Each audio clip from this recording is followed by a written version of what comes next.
नमस्कार, आप सभी का बहुत स्वागत है साधना न्यूज में और मैं हूं आपके साथ मनीष कुमार। मुख्यमंत्री डॉक्टर मोहन यादव ने 21 दिसंबर को इंदौर के गोल्डन इंटरनेशनल स्कूल में आयोजित 7वें national ranking pickleball tournament 2025 के समापन समारोह में भाग लिया। वहीं इंदौर के डेली कॉलेज में आयोजित शून्य से शतक एक शताब्दी अटल भारत की स्मरण उत्सव कार्यक्रम का भी आयोजन हुआ, जिसमें मुख्यमंत्री डॉक्टर मोहन यादव, उपराष्ट्रपति सीपी राधाकृष्णन और राज्यपाल मंगूभाई पटेल मुख्य अतिथि के तौर पर शामिल हुए। देखिए इस खास रिपोर्ट में।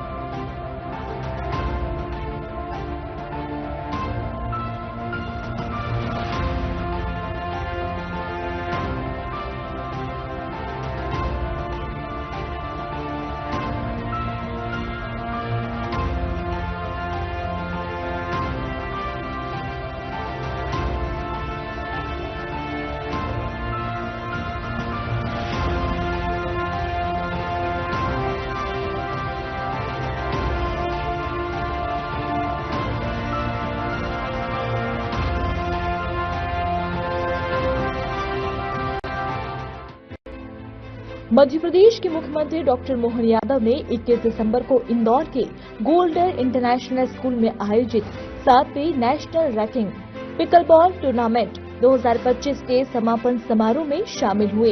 इस दौरान मुख्यमंत्री ने विभिन्न राज्यों से आए प्रतिभाशाली खिलाड़ियों से संवाद किया और उनका उत्साहवर्धन किया।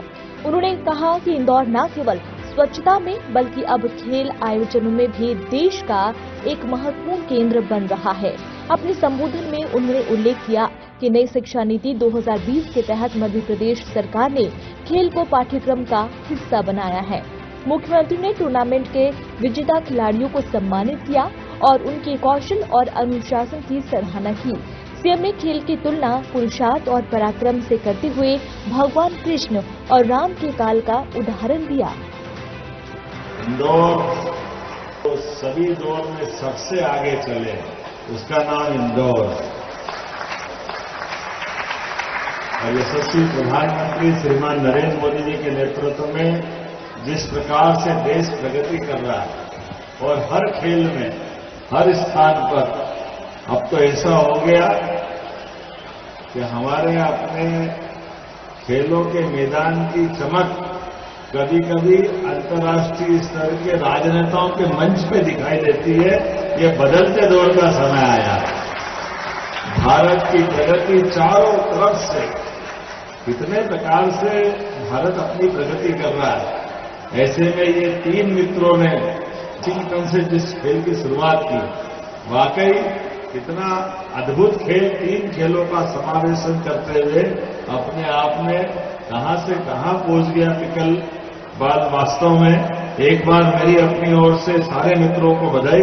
चूंकि मैं आज आपसे बात करने आया हूं तो मैं मान के चलता हूं कि आप कौन सा ऐसा खेल है जिस खेल में भारत और भारत के लोग अगर भाग नहीं ले और वो खेल सफलता के झंडे गाड़े, या वह संभव हुआ है। अब तो ऐसा हो गया, बीसीसीआई का भी, हमारे आईसीसी, इनके जो जिस प्रकार का समय चला है कि आप तो टूर्नामेंट के लिए, ओलंपिक के लिए, एशियाड के लिए, कॉमनवेल्थ गेम के लिए हर स्थान पर भारत और भारतीयों का अपने आप में पराक्रम पुरुषार्थ के बलबूते पर। और वैसे आदिकाल से हमारी संस्कृति तो शुरू से खेल आधारित संस्कृति है। खेल खेल थे, पुरुषार्थ, पराक्रम। भगवान कृष्ण का काल हो, हमने सबने देखा। अर्जुन का अगर विवाह हुआ वो स्वयंवर दुनिया ने देखा। भगवान राम का विवाह हुआ वो स्वयंवर दुनिया ने देखा। ये अपने खेल की क्षमता का तो मैदान है जिसके बलबूते पर राम राज्य आता है, भगवान कृष्ण का काल आता है। लेकिन आज के इस दौर में अब तो हमारे यशस्वी प्रधानमंत्री का एक बार जोरदार अभिनंदन श्रीमान नरेंद्र मोदी का करें, जिनके माध्यम से हमारे खिलाड़ियों के लिए भी सब विशेष प्रबंधन किए जा रहे हैं। हमारी मध्य प्रदेश सरकार भी उस तरह से आगे बढ़ रही है। लगातार खेलों के लिए और अब तो नई शिक्षा नीति 2020 के माध्यम से मध्य प्रदेश सरकार ने भी खेल को पाठ्यक्रम का हिस्सा बनाया। जो प्रशिक्षक है उनको उनके सभी प्रकार के प्रमोशन के लिए जो आमतौर पर बाकी शिक्षक प्राध्यापक के होते हैं उस तरह से गुंजाइश दी और आने वाले समय में परमात्मा करे ये और आगे बढ़ते जाए। देश भर से यहाँ खिलाड़ी आए, मुझे बताया गया है। मध्य प्रदेश में अगर आप आए तो मैं मध्य प्रदेश सरकार की ओर से आप सबका स्वागत करता हूं, अभिनंदन करता हूं, वंदन करता हूं। और जब आप आए हो तो 56 दुकान भी जरूर जाना। यहाँ का 56 दुकान का सब प्रकार के स्वाद का जो आनंद है, स्वाद के साथ सेहत तो आप बना ही रहे हैं, लेकिन ये माँ अहिल्या की नगरी है, बगल में बाबा महाकाल की नगरी। काल को जिनने बस में किया है उनकी मर्जी के बगैर कोई श्वास भी नहीं ले सकता है। ऐसे बाबा महाकाल की नगरी और परमात्मा की कृपा से इंदौर के एक तरफ महाकाल, दूसरी तरफ ओंकारेश्वर है। दोनों ज्योतिर्लिंग के माध्यम से ये पवित्र धरा आप सबके आने से और आनंद में डूबी है। मेरी अपनी ओर से पूरे आयोजन के लिए, और ये अग्रवाल जी आपने भवन उपलब्ध कराया, स्कूल उपलब्ध कराया, गोपाल बाबू तुमसे अच्छी मित्रता हो गई, आपका भी अभिनंदन, सारे मित्रों का अभिनंदन। और पापा आपके बड़े यशस्वी हैं, झूठ के आधार पर काम करते हैं। हमने ये उद्योग रोजगार वर्ष घोषित किया है। मध्य प्रदेश बहुत तेज गति से आगे बढ़ रहा है। पूरे देश में सबसे तेज गति से औद्योगिक विकास दर किसी राज्य की है, हमें गर्व है वो मध्य प्रदेश है, जहां बहुत तेज गति से सभी क्षेत्रों में हर प्रकार के एमएसएमई हो, हेवी इंडस्ट्री हो, लघु कुटीर उद्योग हो, एग्रीकल्चर बेस्ड इंडस्ट्री हो, सभी इंडस्ट्रियों को बढ़ावा देते हो। लेकिन जीवन के सब क्षेत्रों में आगे बढ़ने जब निकलते हैं तो परमात्मा हमारा विशेष एक तरह से राजनीतिक दृष्टि से भी आज भारत ने अपनी जिस प्रकार से 11वीं अर्थव्यवस्था से चौथी अर्थव्यवस्था बनाई है और आने वाले साल 2027 तक हम जर्मनी को भी पीछे छोड़ करके अब तीसरे नंबर की अर्थव्यवस्था बनेंगे। ये हमारे लिए सौभाग्य की बात है। माननीय मोदी जी के नेतृत्व में आने वाले समय में ऐसे और सब क्षेत्रों में लगातार बढ़ते जाए। पुनः आप सबका वंदन, अभिनंदन।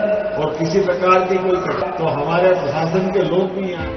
इंदौर के डेली कॉलेज में धीरू भाई अंबानी ऑडिटोरियम में पूर्व प्रधानमंत्री भारत रत्न स्वर्गीय श्री अटल बिहारी वाजपेयी जी के जन्म शताब्दी के अवसर पर शून्य से शतक, एक शताब्दी अटल भारत की स्मरणोत्सव कार्यक्रम हुआ, जिसमें उपराष्ट्रपति सीपी राधाकृष्णन मुख्य अतिथि, राज्यपाल मंगूभाई पटेल और मुख्यमंत्री डॉक्टर मोहन यादव विशेष अतिथि के रूप में शामिल हुए।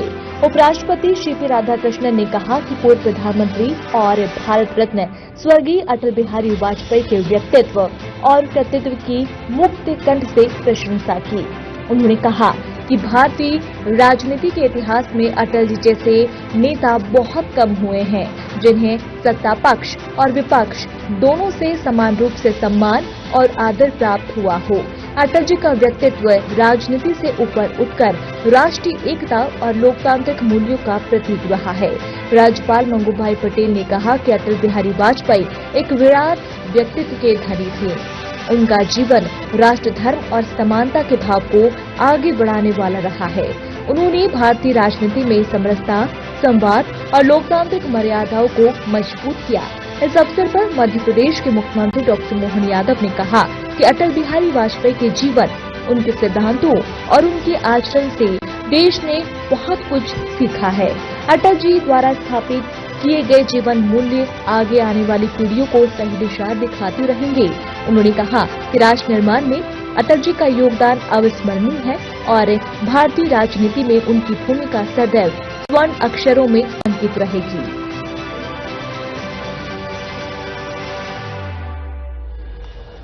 और महापौर पुष्पमित्र भार्गव जी, माला दीदी का तो स्नेह और उनका आज का जो चेहरे का आभा मंडल कार्यक्रम के साथ खिलता जा रहा आनंद अलग प्रकार से हुआ। आज सम्मानित होने वाले माननीय सुप्रसिद्ध कविवर और पूर्व विधायक माननीय सत्यनारायण सत्तन जी, डॉक्टर सत्यनारायण जेठिया जी, माननीय जगदाले जी, श्री संजय जगदाले जी, माननीय पराग शुक्ला जी, इस अवसर पर आमंत्रित सभी आगंतुक अतिथिगण, भाइयों बहनों, पत्रकार साथियों, सच में राष्ट्रनीति के शिखर पुरुष, राजनीति के अजात शत्रु और विचारों की दृढ़ता और भारतीय लोकतंत्र की मर्यादा के प्रति भारत रत्न अटल बिहारी वाजपेयी जी की स्मृति पे आयोजन, मैं आप सबका प्रणाम करता हूं, आप सबको बधाई देता हूं। इतना ये सुंदर आयोजन, हम सबका सौभाग्य, हम में से अधिकांश लोगों ने अटल जी को देखा भी है। नई पीढ़ी के लिए जरूर थोड़ा सा गैप हुआ है, लेकिन सच में एक ऐसा व्यक्तित्व जिसने अपने जीवन के प्रत्येक क्षण में अपनी हर एक जगह, यद्यपि प्रारंभ में अटल जी ने अपनी संघ के प्रचारक के रूप में अपनी जीवन की खुद की धारा तय की, और ये संघ का सौभाग्य, हम सबका सौभाग्य, संघ का 100वां शताब्दी वर्ष भी चल रहा है, तो हमारे प्रचारक को याद करके हम गौरवान्वित भी हो रहे हैं, जिसके लिए हमारे अलग एहसास से हम गुजर रहे हैं। और ऐसे भारत माता के चरणों में सत नमन करने वाले, अपने जीवन को होम करने वाले अटल जी, जिनने प्रचारक करके तो जीवन में अपना कदम बढ़ाया, लेकिन पत्रकार बन के भी राष्ट्र, धर्म, पांच जैसे इतने प्रकार से उनने अपने आप को, और लखनऊ से नानाजी देशमुख, ये तीनों ने अपनी जो जिस प्रकार से यात्रा प्रारंभ की, और अटल जी का उसके बाद का क्रम भी हम सब याद रखें कि अटल जी बाद में जनसंघ के जमाने से जनता पार्टी, भारतीय जनता पार्टी, हर काल हर युग में ऐसा लगता है कि हमारी राजनीतिक यात्रा वाली इस पार्टी में अगर अटल जी का थोड़ा सा स्थान एक तरफ करे तो ऐसा लगता है कि बहुत गेप हो जाएगा, बहुत कमी रह जाएगी। और समान रूप से भारतीय लोकतंत्र के लिए एक ऐसा लोकसभा में बोलने वाला व्यक्तित्व, जिसकी दहाड़ से हर प्रधानमंत्री अपने आप में अपने कर्तव्य के प्रति सचेत होता था और मन से तारीफ करता था कि हाँ, हमें गर्व है हमारी इस पार्लियामेंट में अटल बिहारी वाजपेयी जी का एक ऐसा व्यक्तित्व है जिसके आधार पर दुनिया का सबसे बड़ा लोकतंत्र गौरवान्वित होता है।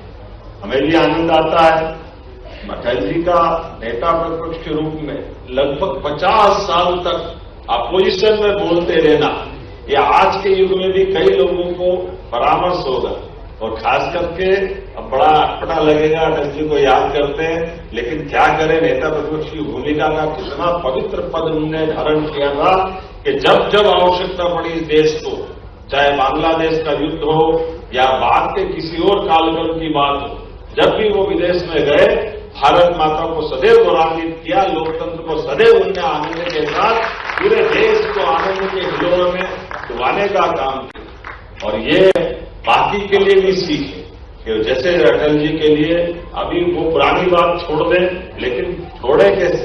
पहली बार संयुक्त राष्ट्र संघ में हिंदी का गुलदस्ता, हिंदी को गौरवान्वित करने का मौका अगर किसी ने दिया है तो अटल बिहारी वाजपेयी जी ने दिया है। अटल जी के जीवन का कितना अलग अलग प्रकार का, कहीं सोच ही नहीं सकता संयुक्त राष्ट्र संघ में हिंदी में कोई बोलेगा, लेकिन अटल जी ने न केवल हिंदी में बोले बल्कि बांग्लादेश के युद्ध में देश की सीमाओं पर लड़ने वाली सेनाओं के मनोबल को बढ़ाने के लिए और देश की प्रधानमंत्री को गौरवान्वित करते हुए साक्षात मां दुर्गा जगदम्बा के समान शक्ति की आराधना करने वाले उस भाव को जगाते हुए हमारी सेना और पूरे देश का मनोबल बढ़ाया।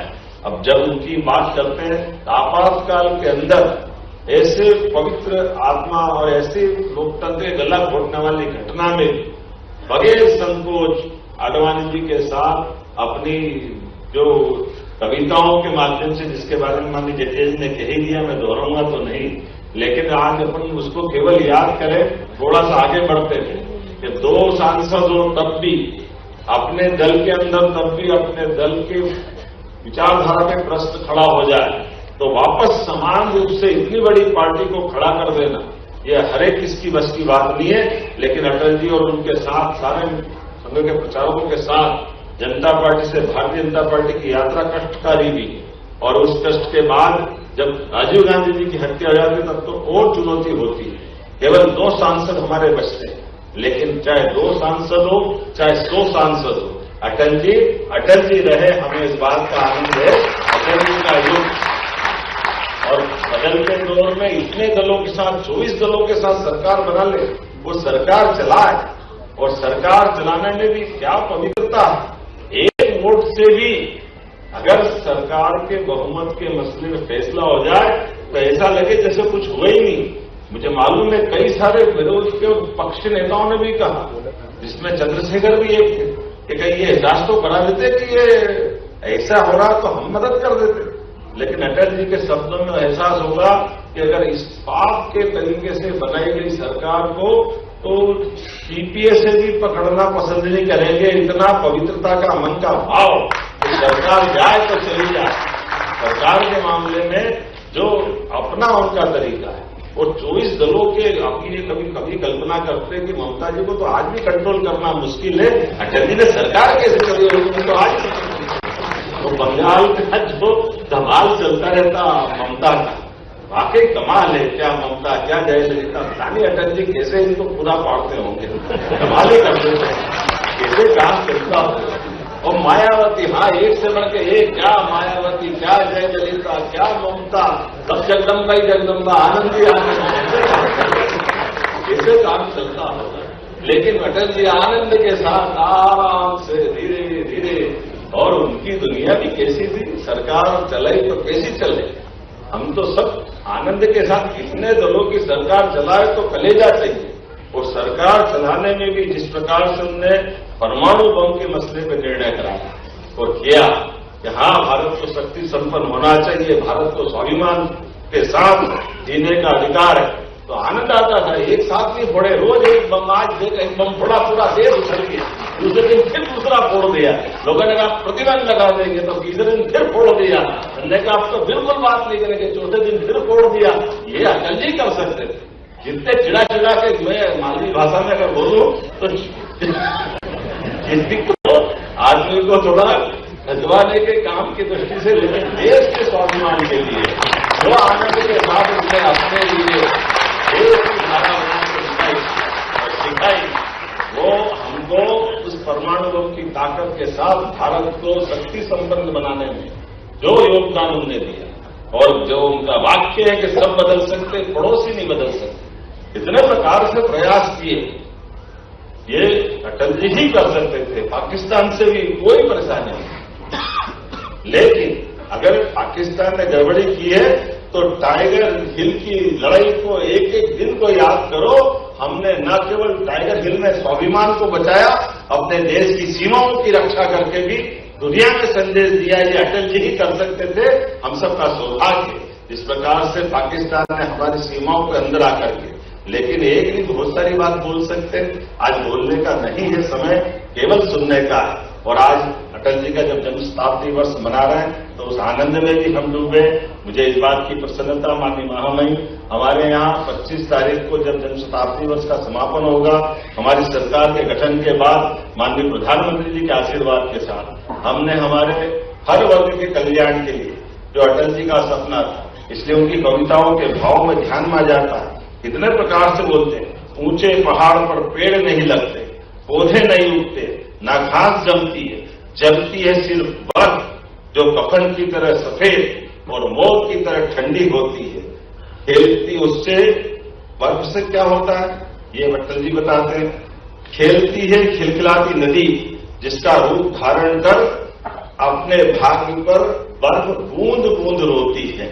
ये जो उनका भाव है कि हमारे ऊंचाई देने के मामले में भी हमारे जीवन में जब तक सब समाज को लिए साथ है, आगे है बढ़ते जाना, जब तक ये भाव नहीं आएगा, ना ऊंचाई दे ना नीचे दे, समभाव से लोकतंत्र की सभा को बढ़ाने के लिए एक ऐसा व्यक्तित्व हमारे बीच से, खासकर हमको तो और हमारा आनंद डबल हो जाता है जब अटल जी के बारे में कहा जाता। तो अटल जी हमारे प्रदेश के हैं, मध्य प्रदेश के हैं, ग्वालियर से निकल करके दुनिया के अंदर में लोकतंत्र को गौरवान्वित किया।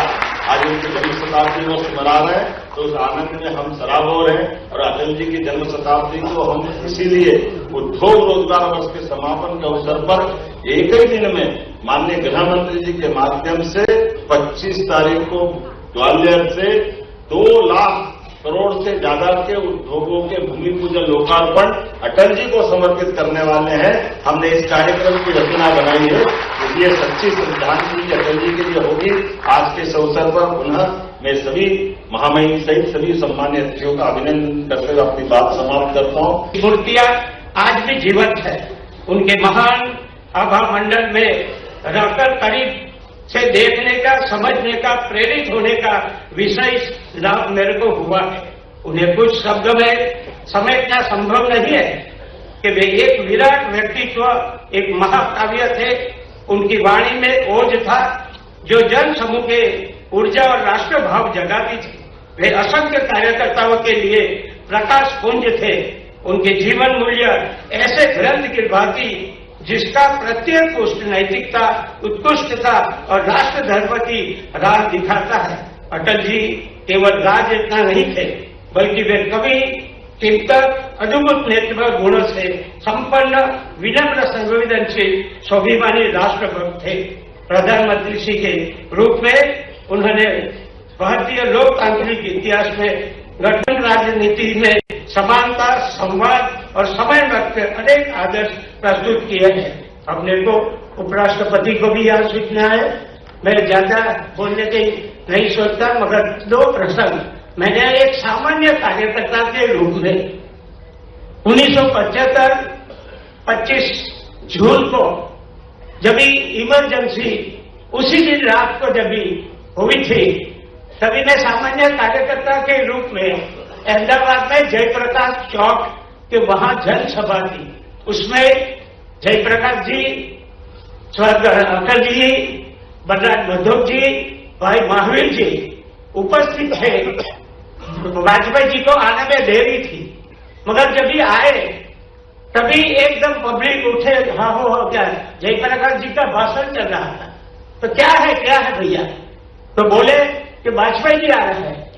हाँ, वाजपेयी जी आ रहे हैं। जिसके मुंह में जयप्रकाश जी बोल रहे थे, जिसके मुंह में सरस्वती देवी बसी हुई है, वो वाजपेयी जी आ रहे हैं। ऐसे करके जयप्रकाश जी का संबोधन था। वास्तव में वाजपेयी जी के मुंह में सरस्वती देवी बसती हुई थी। हमने ये सभी ने देखा भी है और सुना भी है और कई ने अनुभव भी किया है। दूसरी बात, एक देश के प्राइम मिनिस्टर का डेथ होता है, तभी एक प्राइम मिनिस्टर उनके श्मशान यात्रा में 5 किलोमीटर पैदल चलते जाना, मैं समझता हूं इतिहास में कभी ऐसा नहीं हुआ है अभी तक। आगे क्या हुआ भगवान जाने, मगर एक प्राइम मिनिस्टर के मन में अपने नेता के लिए क्या वहां सद्भाव था कि उसकी श्मशान यात्रा में 5 किलोमीटर चले। मैं समझता हूं ऐसे महापुरुष हमारे जीवन में कई उनके प्रेरणा देने का बहुत दृष्टांत है। हमने उनमें से प्रेरणा लेकर स्वर्गस्थ अटल जी के जीवन में हम भी कुछ ऐसा 1-8% कुछ काम करें देश के लिए, समाज के लिए, तो मैं समझता हूं कि उन्हीं प्रेरणा से हम बने हैं।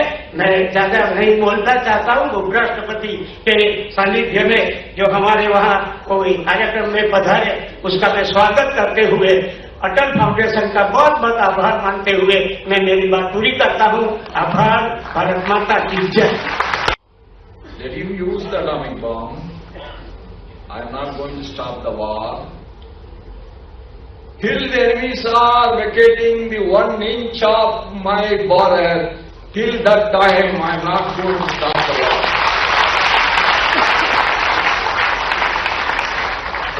If they want to use atom bomb, let them use. But I will tell you one thing, Mr. Bush, the very next day, there is no Pakistan on the world. उनके प्रधानमंत्रित्व काल में जब कश्मीर में पाकिस्तान ने कारगिल में घुसपैठ करने की कोशिश की, उन्होंने उसका मुंहतोड़ जवाब दिया। और अमेरिकी राष्ट्रपति बुश ने हालांकि उन्हें इस बात के लिए कहा कि कहीं ऐसा न हो कि पाकिस्तान बम का इस्तेमाल करे। अटल जी ने कहा कि जब तक एक भी पाकिस्तानी मेरी धरती पर है, तब तक मैं उसका प्रतिकार अवश्य करूंगा।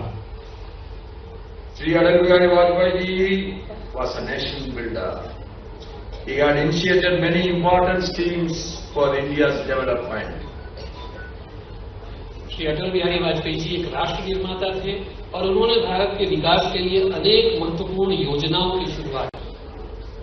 He led the nation on the path of development while ensuring good governance through major initiatives such as the Pradhan Mantri Gram Sadak Yojana, the Golden Quadrilateral Project, and several other projects that is the basis for India's development.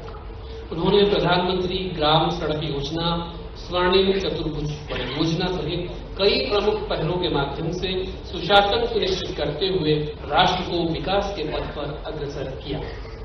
From 1947 till 1997, 50 years,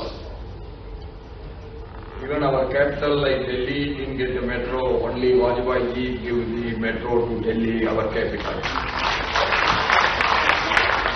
43 से लगा के 97 के बीच में केवल एक ही metro रही है और उसको अटल जी ने प्रदान किया है। Before Atal ji, in no village you will get a cooking gas connection. Only Atal ji allowed cooking gas connections to reach every village and every house in the village. Atal ji ने सुनिश्चित किया कि प्रत्येक गांव में रसोई गैस पहुंचे और इस सुविधा का लाभ सबको मिले। Sri Atal ji's vision of making India a nuclear power led to the success of Operation Shakti in May 1998, when India demonstrated to the world its nuclear prowess and capabilities through the Pokhran tests. Bharat को परमाणु शक्ति बनाने की श्री अटल जी की दृष्टि के परिणाम स्वरूप मई 1991 में ऑपरेशन शक्ति की सफलता संभव हुई, जब पोखरण परीक्षणों के माध्यम से भारत ने विश्व के समक्ष अपनी परमाणु क्षमता और सामर्थ्य का प्रदर्शन किया। That was no single intelligence agency in the world, whether it is Pakistan's ISI, whether it is America's CIA, or at the time it was the Russia's KGB, no single intelligence agency is able to find out that India is going for an atomic blast at Pokhran. परमाणु परीक्षण का कोई भी इसके पहले सुराग नहीं लगा सका कि ऐसी कोई घटना होने वाली है, चाहे वो पाकिस्तान हो, अमेरिका हो या Russia. The great vision, the legacy of Sri Atal Bihari Vajpayee is being carried forward by our Honorable Prime Minister, Shriman Narendra Modi ji, who is firmly taking India towards the goal of Viksit Bharat by 2047. Shri Atal Bihari Vajpayee ji की महान दूरदृष्टि और विरासत को हमारे माननीय प्रधानमंत्री श्री नरेंद्र मोदी जी आगे बढ़ा रहे हैं, जो भारत को विकसित भारत 2047 के लक्ष्य की ओर दृढ़ता से अग्रसर कर रहे हैं। Atal ji had a deep connection with my home state, Tamil Nadu. His statesmanship was such that he had friends in all political parties in the state. I remember one time when one of our Tamil Nadu minister at the center died in an air crash. Atal ji took the pain of coming in Air Force aircraft to the body NVN Somo, and NVN Somo's daughter is now in the parliament today. Shri Atal ji का मेरे गृह राज्य तमिलनाडु से गहरा संबंध था। उनकी राज्य कार्य पद्धति ऐसी थी कि